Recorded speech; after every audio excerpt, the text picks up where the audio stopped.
Do you want to be recorded? No, it's okay. So anyways, I'm going to agree with you, Stephen, on all of those. I agree that the war on drugs is pointless. It was not geared for helping the general public. But that's neither here or there. We are who we are today, and we have to deal with what we have to deal with. And if you're anything like me, we don't do shit in moderation.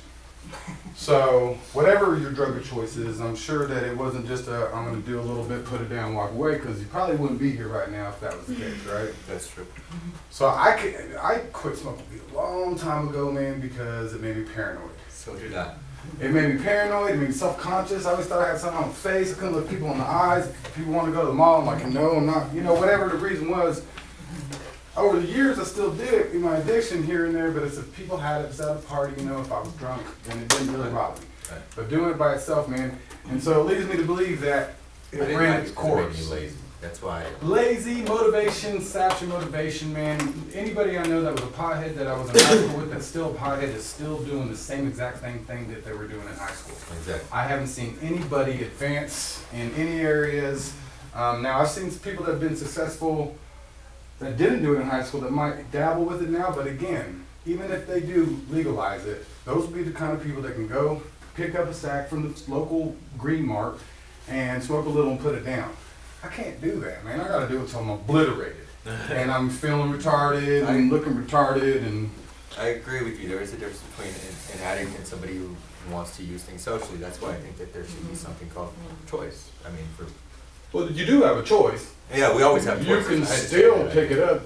The problem with it being illegal, though, is people call marijuana a gateway drug, and I don't agree with it in the sense that if you smoke it, you're going to want to do different drugs. I don't believe that. That wasn't my experience. My experience was that in order to get a sack, I had to go to the house that everything else was being done in to get that sack of weed. That's how I found out that there was cocaine available. That's how I found out that methamphetamines was available. I found it because I was going to pick up weed. I was introduced to that side of basically the dark side, if you want to look at it that way. Because it's illegal, people have to hide their activity in order to do it. And anywhere people, I didn't meet one drug dealer that didn't only dealt weed. Exactly. He was dealing pills and anything else he could get his hands on, because if you're going to get busted, you might as well just go all out and do what you can do to make your money, right? Nope. So that's where I think the gateway aspect of marijuana lies, is in being introduced to that world, man. Another question is, and when I go to the college and talk on this, man, you got a lot of college ball players that don't see anything wrong with recreational use of marijuana. And they'll argue it till their dying day, or until it causes them enough problems for them to have the experience to realize they don't want to get burned by them flames anymore, you know what I mean? Right. But I always bring this up, man. 13-year-old daughter, you think it's cool for her to smoke weed? No. No, but there's regulations on it in Colorado, are there not? Right, there is. There's regulations on alcohol too, everywhere. You gotta be 21. If you drink and you drive, you get blah, blah, blah, blah, all that. I'm over 21. I still can't go buy a bottle of liquor and anything good come of it. Right. I will still act a fool, probably hurt someone myself, and be in jail by the end of the night. Guaranteed pretty much at this point in my addiction. But my point is that 13, you think she's developed enough to be able to make a good choice? Probably not. I wasn't. And under the influence, let's say she's at a party and she smokes weed, do you think that she's in the right state of mind to make conscious decisions for herself? Definitely not. Okay. So that still applies to us as adults, man, because whether people are of age or not, man, it impairs the mind. It impairs your ability to make decisions like that. Sometimes you gotta think about, sometimes you overthink some shit, man. I mean, because it always did that to me. I was always thinking about this, and then I'd start getting paranoid, and then the government and everything else going with it, you know what I mean? Yeah, first of all, can I say this? Even if it was legal, I probably still wouldn't smoke it. You know what I mean? I'm just saying that for the freedom of choice, the actual freedom that America should have. I mean, that's my own opinion. Well, dude, there's nothing wrong with that, and I don't think there's anything wrong with that being an advocate for the safe use of marijuana or hemp, because that's what this country was founded on. But I do believe that we got to be really careful about how we represent that when we're representing it to other people that might learn from us, man. Because if you're like, I'm pro-weed, and that's all you have to say about it, people are going to be like, yeah, he gets high, man, let's do that stuff, man, you know what I mean? No way. I mean, I know for myself that if I was to smoke a joint or even pick up a beer at this level of my recovery or anything like that, it might impair my judgment just far enough to where I would go to the next level and pick up my drug of choice. You know what I mean? And if it didn't do it the first time, it might do it Eventually. Well, once you cross that line too, man, you gotta understand that you spent almost a year now Yeah. rewiring your thought process, Oh, yeah. man. And the first hit, the first drink, the first anything, all that rewiring gets unwired. And we have to start back at square A. And when we're unwired, we don't make very good decisions. And it's not like we're just gonna go rob a store and do something because we took a hit of weed. But what it means is that you've crossed the threshold. It's not gonna hold you back from doing it the next Yeah. time. There's gonna be less problem of you thinking that there's a consequence behind it, man. And you know as well as I know, everybody in here knows that consequences don't mean anything until we're in the middle of them, like right here. You know what I mean? It sucks when I'm sitting in jail looking at a 30-year or a 30-month prison sentence. But I wasn't thinking that when I was doing the deal that got me that. I wasn't like, of course I didn't want to get caught, so I was trying to be careful, but I wasn't thinking, man, I'm probably gonna get caught, and I'm probably gonna have to do 30 months in prison because I'm doing the stuff that I'm doing while I'm under the influence. That wasn't anywhere in my thought process, man. It's like a blocks from even being there when you're doing it. I mean, it's impairs your judgment that far that you don't even realize the consequences. Yeah, well, I and go ahead. I think I have a little insight on pot because I smoked pot for 35 years. Okay, I just quit a couple years ago, started when I was 17. And the thing that blows my mind the most when I think back about it, and I agree with you, it does hold you back, and I put some of that in my speech for my graduation from drug court. It did. It kept me from really going out and doing a lot of things that I probably could have done. And the other thing is, the money I spent. When I think about it, oh my God, I could have owned a home. I could have, yeah, I mean, really. I mean, I smoked almost daily for 35 years. And when I think of the money I spent, I'm like, whoa. Yeah, Wow. but I agree with the part that, I don't agree with the part that, I mean, I never lost control. I never went crazy on it. I always had a job, always kept a roof over my head. I raised my daughter, everything was cool, but it held me back. Because there was a lot of things I think I could have done. Well, I quit And I because it just made me wanted to be paranoid. stoned all the time. But there was a time in my life when I couldn't think of anything but getting high. Yeah. And especially in high school, man, I was sneaking out every class, smoking a joint over behind the YMCA every hour at High, man. Yeah, we had Because- smoking lounges back when I went to head And when I didn't have it, man, I fiend for it, man. And I hate that feeling, man. I gotta Oh, I have it. I know. gotta have it, man. I went to the point where I'd I was be a on bitch house about arrest and I that. broke off of house arrest to go 6 blocks away so I could get a sack of weed, man. And it was just ridiculous. And I'd sneak out and smoke it. I mean, it was bad, man, but it ran its course in my life, I think, man, and it started to make me paranoid. And I realized that, you know, probably anything that God put on this earth, there's a use for it that's good. I know that there's a lot of medical uses that marijuana is good for. I don't have any of those issues. I don't even. I know that It helps calm your stomach, I know. you mentioned someone talking about it helped their blood pressure, man, and Oh, very yeah. true, but there's also Makes you medication fat. they make specifically for that. You know what I mean? And That's so, prescribed. right. Now, if I start flipping out and having seizures every day and it's known that marijuana can stop those seizures, am I advocating it? Yeah, of course I am, man, because that's what it's for, but I'm not having seizures, man. The only seizure I'm having is the fit I have when I don't get my way, man, and that's typical addict behavior, man, and weed played a big process in that, man. I didn't smoke crack first, dude. I smoked weed first. Right. Weed and alcohol were about the same. Actually, my brother got me high when I was 7 years old for the first time. And then it became a regular practice in my life when I was about 10. So I didn't even have a fighting chance, man. Yeah. And I know about the decision-making process, man, because it totally became my life, man. And grades didn't matter.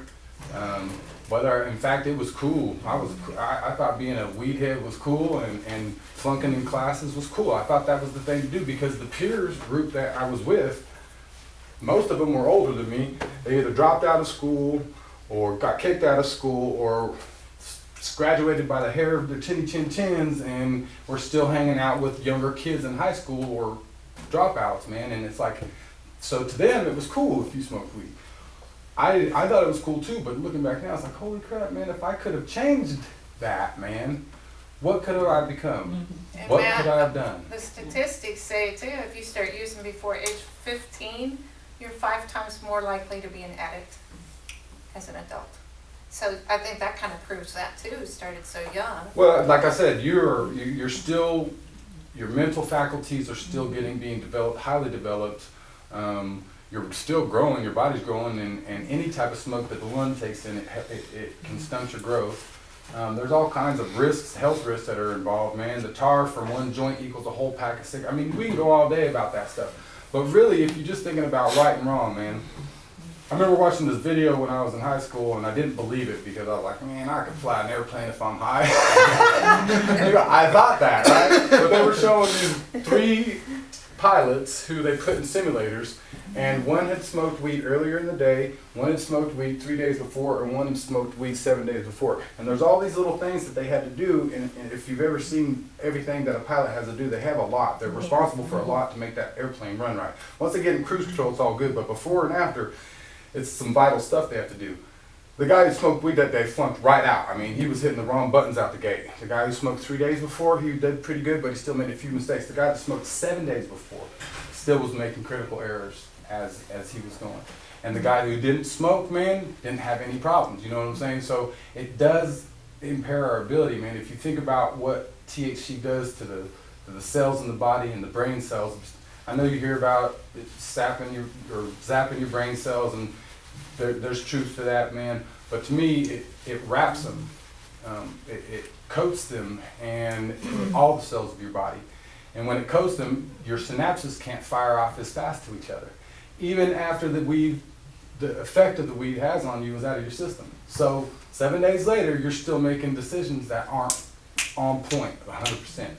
It's hard to see in the lives of people like us, man, because we're not sitting here flipping 500 controls to get an airplane up into the sky. But if you think about the things that we do on a regular basis, yeah, marijuana plays a big role in that, man. I'm an advocate for it, man. I would like to see every state legalize it, man, because I feel like the state can make more money, and it's better than alcohol. The differences are better. But at the same time, man, my 13-year-old daughter, man, smoking weed, totally unacceptable, man, because I know what I was doing at 13 when I was under the influence of any type of drug, man. Right. So I also know that what she's talking about becoming an addict at that age, you stunt your maturity too. Your maturity stops the minute that you start becoming a regular smoker or a regular user of anything, man. Alcohol, drug, weed, it don't matter. You stunt it. We're all growing up right now. You know what I'm saying? Yes, I do. I'm growing up mature. My mental faculties are regaining a little bit. They're still in a fog, and I got over 3 years. All that stuff, man, that smart individuals, most of us, if you want to ask my real opinion, my opinion is that whether you believe in God and the devil or the light and the dark side's pretty powerful. We talk about this disease as being cunning, baffling, and powerful. Those are words that you don't use to describe a substance or a powder or a liquid or a bag of weed. They're describing intelligence. So it knows how to get us and stop us, because I think that some of us are some of the brightest people on the planet. I think some of us could go to the extremes that dark side knows and tries to keep us from exploring that and exploiting that in ourselves, man, because I mean, there's some genius in a lot of us. Most addicts that I know have some type of a artwork or music or some type of something that they are phenomenal at. And even using drugs didn't stop them from getting a little bit of that out. But when they stopped and they got their lives together, man, they just blossomed and became incredible artists, incredible writers, incredible painters, incredible columnists and poets and everything you think of that had to do with the Renaissance, man. I mean, I didn't get that. I'm very good at the work that I do. I'm very good at the music that I do. I'm very good at the poetry I do. But I'd have been 100 times better by this age if I would have fucking left that stuff alone, man. Another thing Matt says, he talks about his 13-year-old daughter. You all have kids. No, not Marcus. You have a little sister? Yeah. Okay. Think about if they're getting high and getting drunk at 13, what do you think the boys are thinking? What do you think is going to happen Easy in a praise. house full of, Yeah, They're a gonna party. get taken advantage of. Yeah. Well, that's why I asked that question in front of the college guys, man, that Yeah. are all on the football team, because Yeah. I know that's exactly what's going on Yeah. in the dorm in the weekends. Yes. Whether it's 13-year-old girls or consenting adults makes a little difference to me. That's why guys getting into the Oxford House, why I'm so adamant about, man, challenge yourself, man. Don't go for the easiest chick that just got into Oxford House and ruin her chance and your chance at recovery. Go for somebody that's on the same level you are, that's a little harder to get, man. Because, and I'm not dogging us, man, but we're easy, we're extremely vulnerable when we first start to get into recovery, man. We have emotions that we don't even know how to feel. We feel horrible about the things that we've done. I mean, anything to make us feel better, you know what I'm saying? So it's easy prey, man. And I only want to think about my daughter with that. What we talked about at a meeting the other day, and I'm like, man, I never believed in being the shotgun dad, but boy, I don't know what I do. She told me that she was had a date for Valentine's Day, and I said, does he smoke weed? That was my first question. Does he smoke weed? She goes, well, I don't know. And then I thought it was dropped, and then she must have been texting me because she goes, no, he said he needs to focus on his ball and schoolwork. And I said, ball? What school does he go to? She said, Butler. A college kid? I said, 13? she's 15 now, but I used 13 because that's when she got caught smoking weed. She's 15 now, but that's still that's no. No. I said, no, that's not going to work out, man. And there's only one thing on the mind of a guy in college playing ball, man. And typically, and I'm sorry, I'm being a little stereotypical, but typically, most of them aren't going for the long set relationships right now. They're too much enjoying the fame of the college life and ball and doing all that stuff, man. So, no, I'm not okay with that, man. And I know that just because he's telling her he doesn't smoke weed, chances are he probably does. And chances are that she will with him, which means that her reasoning will be lessened a lot, and she'll make poor choices, and I'll be a grandpa. Yeah. Shut And- that one down, bro. Well, and you know what? But the more you tell somebody not to do something, Yeah. the more they are going to do it. The more you say you can't be with that person, the more they're going to try to Yeah. prove you wrong and show you that they can. So I just had a conversation with her, man, and I was like, look, man, and when you're dating kids your age and they do you wrong, I can't put hands on them. But when you're dating a college kid that's over 18, I can put hands on him. It's still illegal, but I won't get in near as much trouble as I will if he's underage. But having a serious conversation with her, I was like, look, man, you're going to make choices, man. And your whole life, my whole life, I had people tell me how bad I was. How bad I was doing in school, how bad the drugs were I was doing, how bad my friends were. I used to love it when my mom would be like, man, you need to quit hanging around them kids, they're bad for you. What makes you think I'm not bad for them kids, Mom? How is it? Because I'm her son. But I had enough people, my principals, probation officers, correction officers, judges, police officers, all these people in my life telling me how bad the stuff I was doing was. And wasn't nobody beating myself up worse than I was already. So two negatives are not going to equal a positive. And I told her that. And I was like, look, I'm not going to tell you that you're bad for doing what you're doing. I'm not going to tell you that, you know, all this stuff that you're doing is horrible and wrong. I'm going to have stuff to say about the choices that you make, but they're your choices, and you're going to have to learn from those choices, man. And hopefully you can learn from my experience along the way, because I went through a lot of stuff that you don't have to go through if you just follow in my footsteps now and not then. And I said, but, you know, I had to go through the flames to figure out I didn't want to get burned. So you're probably going to have to do that on some of these. Let's just hope that some of it doesn't stick, man. Some of the choices you make can last a lifetime. If you choose to continue to smoke marijuana, you're going to be an addict, and once you have the disease of addiction, it doesn't go away. It doesn't fade.